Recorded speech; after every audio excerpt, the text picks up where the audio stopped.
Hello everyone, welcome back to my channel. तो इस वाले वीडियो में मैं TIFR GS 2021 के कुछ क्वेश्चन सॉल्व करवाने वाली हूँ। इससे पहले मैंने 3 पार्ट्स और अपलोड करके रखा है अपने चैनल में। मैं इस वीडियो के डिस्क्रिप्शन बॉक्स में उस वाले प्लेलिस्ट का लिंक दे दूंगी, आप वहां से उसको चेक कर सकते हो। तो पहला क्वेश्चन है, for a particle in 1D box of length 2L, the normalisation constant A for its wave function psi xt is equals to A sin n pi x by 2L, where n is equals to 1, 2, 3 and so on is given by।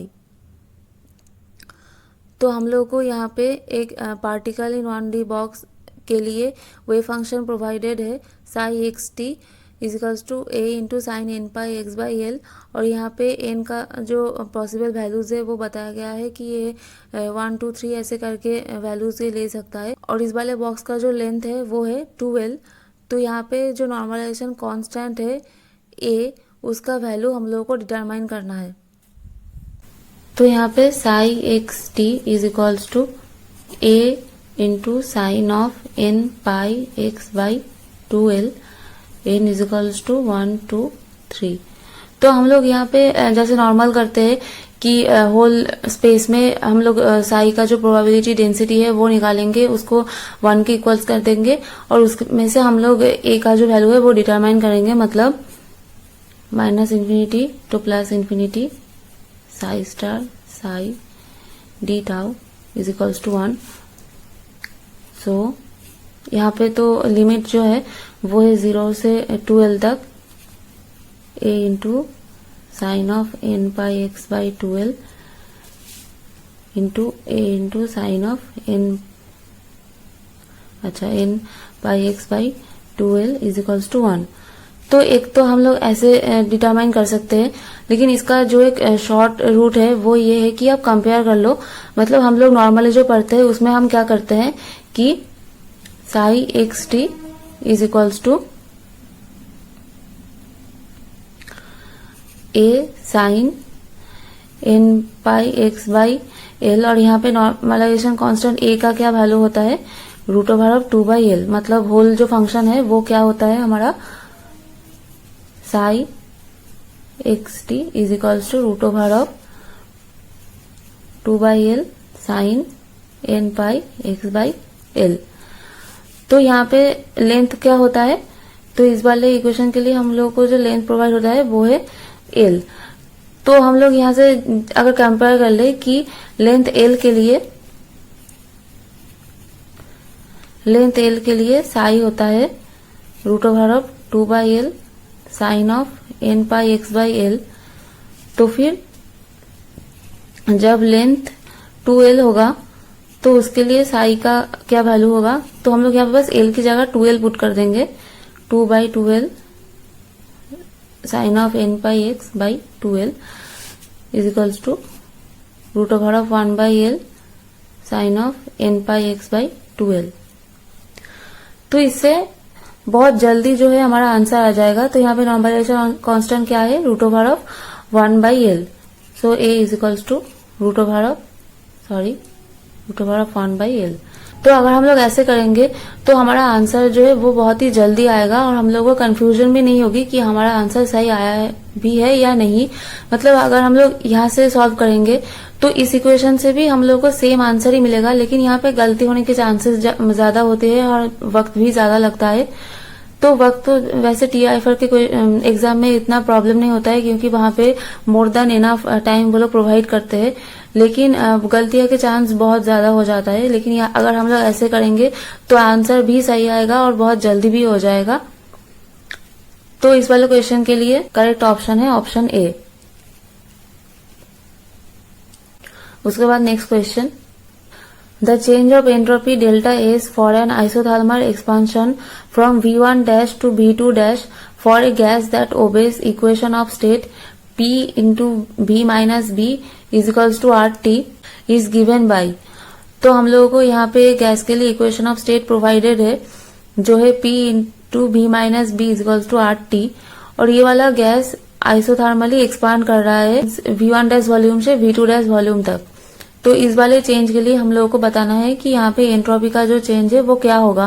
तो इसके लिए भी एक long method और एक short method है। मैं आपको दोनों ही बता देती हूँ। तो पहले हम लोग लॉन्ग मेथड देख लेते हैं। तो आइसोथर्मल प्रोसेस के लिए पहले हमको वर्क डिटरमाइन करना होगा।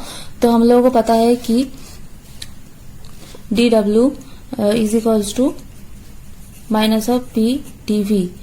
तो पूरा प्रोसेस के लिए अगर वर्क निकालना हो तो हम लोगों को इसको इंटीग्रेट करना पड़ेगा।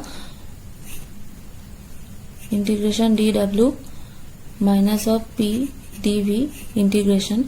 तो यहाँ पे जो लिमिट है वो है V1 डैश से V2 डैश वॉल्यूम तक। So W is equals to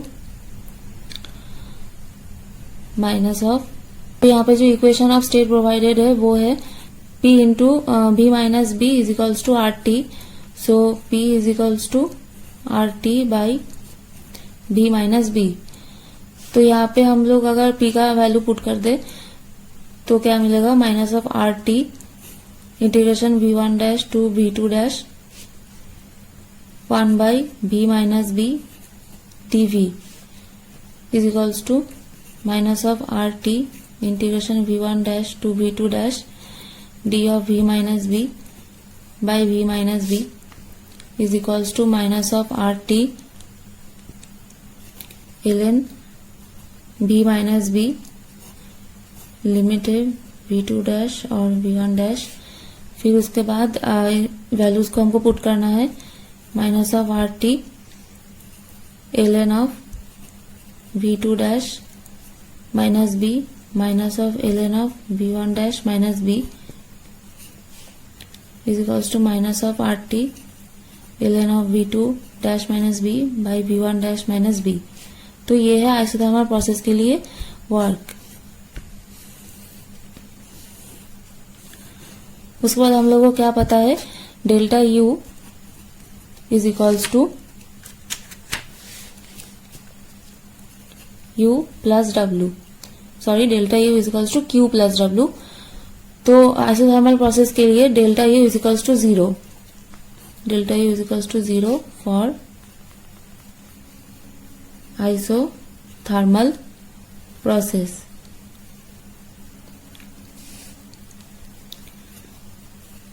So 0 is equals to Q plus W implies work is equals to minus of Q or Q is equals to minus of W। So Q is equals to RT ln of V2 dash minus B by V1 dash minus B। और हम लोगों को क्या पता है कि delta S is equals to Q by T। तो यहाँ पे अगर हम Q का वैल्यू पुट कर दे तो delta S is equals to R into ln V2 dash minus B by V1 dash minus B। तो ऐसे करके हमारा जो ऑप्शन ए है वो हो जाएगा इस क्वेश्चन के लिए करेक्ट ऑप्शन। तो ये तो रहा लॉन्ग मेथड, लेकिन हम इसको शॉर्ट मेथड से भी कर सकते हैं। तो वो कैसे, कि हम लोगों को पता है कि आइडियल गैस के लिए डेल्टा एस का फॉर्मूला क्या होता है, delta S is equals to NCV ln T2 by T1 plus NR ln V2 by V1। तो क्योंकि आइसोथर्मल प्रोसेस है तो ये वाला टर्म तो 0 हो जाएगा और delta S is equals to NR ln V2 by V1। तो ये वाला इक्वेशन हम लोग को तब मिलता है जब गैस का इक्वेशन होता है PV is equals to NRT। मतलब आइडियल गैस के लिए हम लोग को ये वाला इक्वेशन मिल जाता है आइसोथर्मल प्रोसेस के लिए। तो इसको अगर हम कंपेयर कर ले कि जब PV is equals to NRT होता है तो तब हमको मिलता है delta S is equals to NR ln V2 by V1। तो हम लोग को क्वेश्चन में क्या प्रोवाइड है कि P into V minus B is equals to RT। तो इसके लिए बस हम लोग इस इक्वेशन में V के जगह V माइनस B पुट कर देंगे। So delta S is equals to R ln V2 dash minus B by V1 dash minus B। और यहाँ पे n की जगह 1 है क्योंकि इस वाले इक्वेशन में भी n को 1 ही दिखाया गया है। तो ये है इस वाले क्वेश्चन के लिए शॉर्ट मेथड। मतलब अगर आपको ये वाला पूरा प्रोसेस समझ में ना आए, मतलब अगर एग्जाम हॉल में इतना कुछ याद भी ना आए, तो आप लोग बस ऐसे ही एक शॉर्ट मेथड अप्लाई कर सकते हो। मतलब आप चीजों को थोड़ा कंपेयर कर लो जो हम नॉर्मली पढ़ते हैं, अगर उससे अगर देखो कोरिलेट हो सकता है तो वैसे करके भी आप आंसर को मार्क कर सकते हो। तो बहुत कम ही चांसेस होते हैं कि क्वेश्चन गलत हो जाए। So that is it for this video. बाकी के क्वेश्चंस मैं आने वाले वीडियोस में सॉल्व करवा दूंगी। मिलते हैं अगली वीडियो में। Thanks for watching.